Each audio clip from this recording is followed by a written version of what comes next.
We dismiss history at our peril. Liberty Nation Radio with Mark Angelides. With the recall election for California Governor Gavin Newsom fast approaching, it's fairly clear that the Golden State DNC are having a crisis of confidence.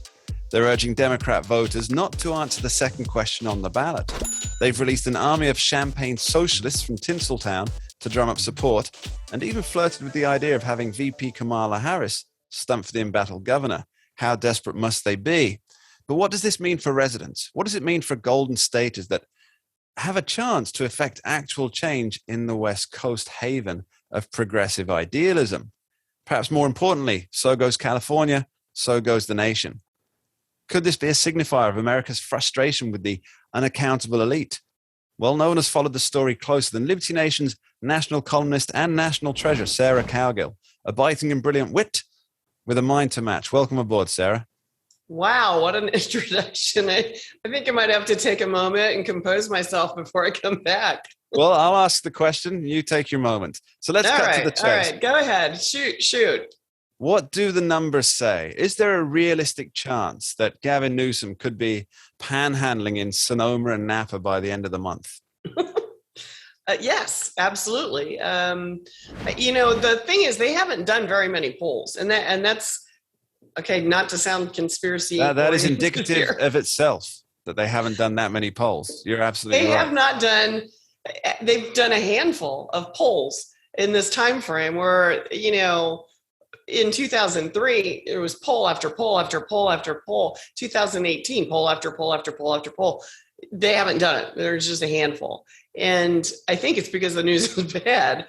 The more they poll, a couple of days ago, another recent survey came out, and it showed that the people pro no on question one, which is vote no on recall of the governor, that number is shrinking. So it's getting closer to dead even.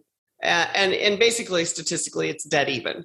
So you've got people that are scrambling to get the vote out, but you've also got people sitting around wanting to figure out what the heck, if they can vote, if they should vote on question number two, which is the replacement for said recalled governor, and which one. There's a ton of them, and some of them are downright weird, and some of them are pretty capable candidates. So, but it is California. So are you noticing any difference between polling on likely voters and registered voters? Because between those two, it's always the sin of omission. Okay.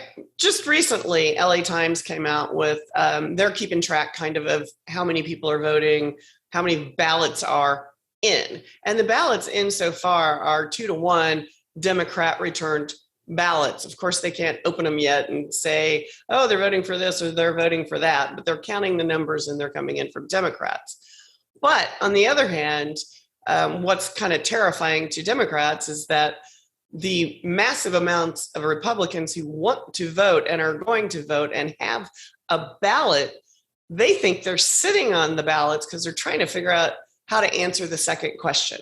They are so convinced that, yes, we will recall Gavin Newsom.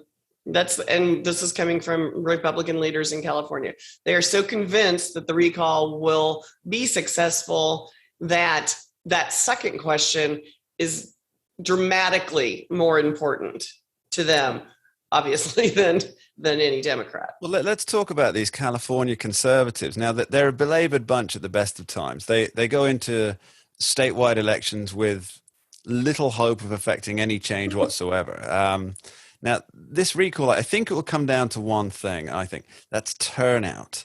Now, do we expect to see non-Democrat turnout at an almost unheard of level? Because this is what I'm hearing on the ground.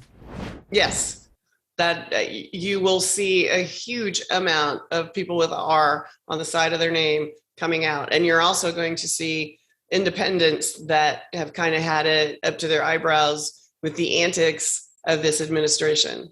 So I think you're going to see a huge number of people just coming out. And I think you're going to find that some normal, maybe centrist type Democrats, they've had enough too. I mean, they're trying to survive in a state that is just blowing out the middle class, and there's craziness going on everywhere. And yet the elite politicians, such as the Speaker of the House and their governor, they're going and getting their hair done and they're shutting down businesses, but yet opening them for their own, personal use. They are telling people they can't go anywhere and you'll get a ticket and you're going to get fined. And yet they show up and go to birthday parties unmasked and having a blast. So there's a lot of people that aren't real happy with what's going on in California. And it's not just Republicans. Yeah, hypocrisy is the one thing that unites all in opposition. Well, let's talk about those Democrats. Now, I don't mean the dyed-in-the-wool true blue vote for anything that the party puts before them Democrats, but regular voters, which I presume are the majority, the ones who vote for Democratic candidates, but don't tie their actual identity to the party itself. And now, it seems to me that they cannot be happy with Newsom or the California DNC. So all this wealth, all this possibility that California has, and yet the streets are covered in feces and needles. Crime is off the charts. People are literally living in bunk beds and paying thousands of dollars a month for the privilege of it, although it does have a cool name like iBed or something. Pod living. Pod living, yeah. And there's the exodus of the middle class that must be reminiscent of a reverse gold rush, heading out to, let's call them redder states, Texas, Florida, basically anywhere that's not so punitive with their taxes. What are these folks thinking? They're thinking, can we save our state?